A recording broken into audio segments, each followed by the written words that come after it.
Alright folks, today we're talking DJI RS2 and the dual handle grip from Tilta, the ring grip, versus your normal gimbal setup. What are the benefits that you can have from something like this compared to just a standard gimbal?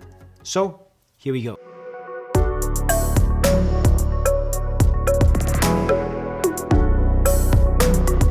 I know that there's some of you guys out there that has the RS2 that has considered buying this setup, but for some reason hasn't bought it yet. Should you go out and buy it because now it's available? It has been on back order for so long.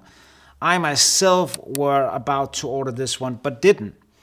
But now that I have the chance to try it and compare it to a normal setup, then what are my thoughts on this and how can you benefit from it? Because there's a lot of things you need to take into consideration when working with a setup like this. So first of all, I will say that the DJI RS2 Tilta ring is probably one of the best rings that I have seen. There's a lot of other rings you can get out there, but I find them to just be too big and too heavy. This ring is fully carbon fiber and it is powered off the top handle here, which is just the handle from your RS2. You don't need any external power on there. So this setup doesn't really get that heavy with my S5 on there. This weighs 4.5 kilos. Let's just go with some of the things because I have put some other things on there, some that normally aren't here. If I turn the ring around, you can see I have a remote over here. The remote is just to turn the camera on and off. And then you might say, why don't you just use the button over there? Because I shoot on Panasonic, and the problem with Panasonic, if I attach the cable to the camera from the gimbal, this screen goes black, and I don't want that. I want be able to see both screens. But one of the benefits that I saw first off when I got to shoot with this is that the gimbal or the camera is lower than with my regular setup. I sometimes struggle with this being too high compared to where I want to shoot, so I sometimes have to walk with it down here, which is in a lower position than I really want it to. With the ring here, the position of the camera normally gets down in a height that I really wanted it to. And then I have the monitor right here in front of my face so I can see everything, and I need to put the gimbal up high.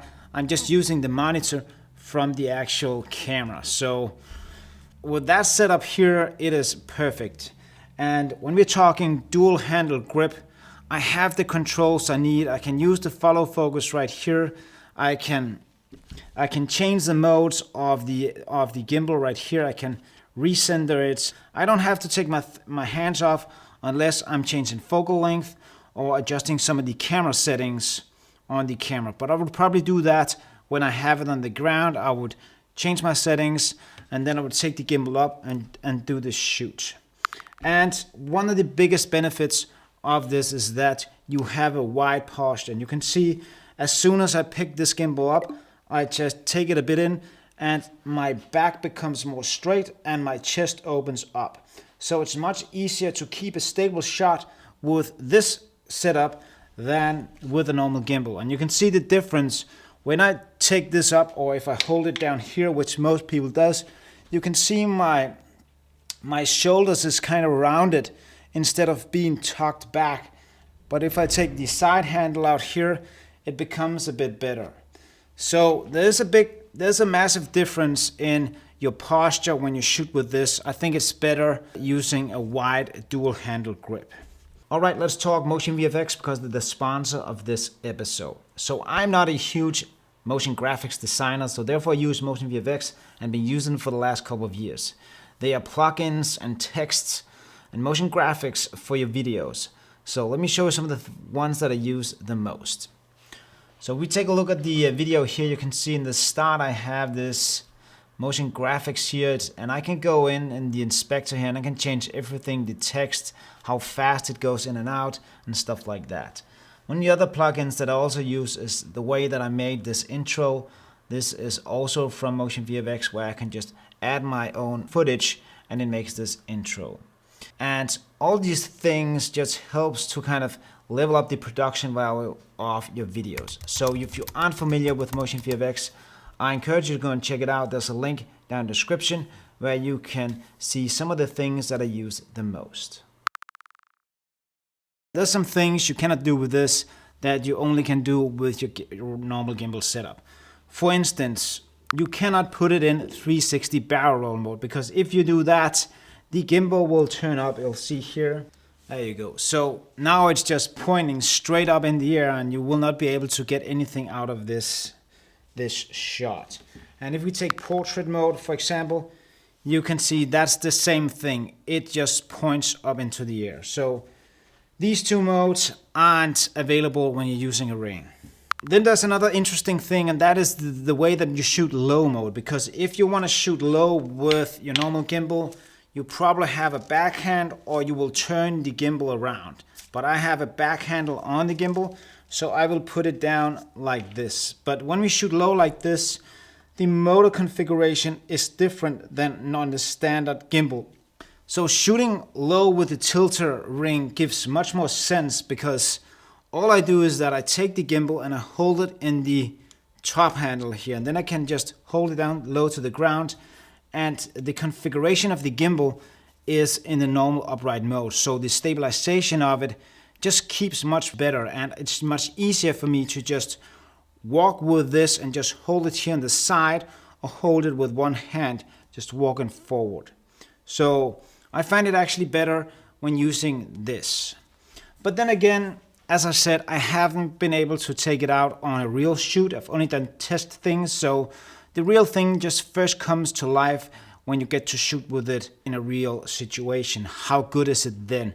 But there's one issue that I see that could be a problem. That if you are shooting events or something like that, then this setup is a pretty big setup. So you need much more space to maneuver around with this compared to a normal gimbal where you are more tucked in. You can actually just fit between people because it's not wider than your actual own posture. So I think it's easier to go around in big crowds with a normal gimbal setup than with this one. But then again, it also comes down to preference. How do you like to work with your gimbal? I would actually like to work with it like this, because I find it pretty easy just to set it down on the ground and walk around with it with the gimbal just hanging on the side when I'm not using it, or just set it off on the ground from me. So with that, I think the tilter ring is really nice, and the layout of it is good. So I know that there was some issues with the tilter ring in the start.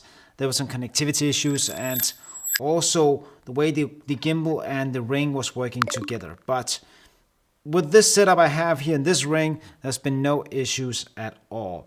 So if you're considering and have been considering the tilter ring, I can really recommend it, because it's a nice small ring that fits perfectly with the DJI RS2 system. So if you want me to create a video about some of the gimbal moves and how it would work with a setup like this, please let me know in the comments, because then I'll gladly make a video, a more extended video of how it would use something like this. And in the meanwhile, go watch the video from last week where I compared the DJI RS2 with the Ronin 4D. It's a really good and long, comprehensive review of that gimbal. Stay creative and stay safe, and if you can, go out and shoot some dope videos. See you next time. Bye.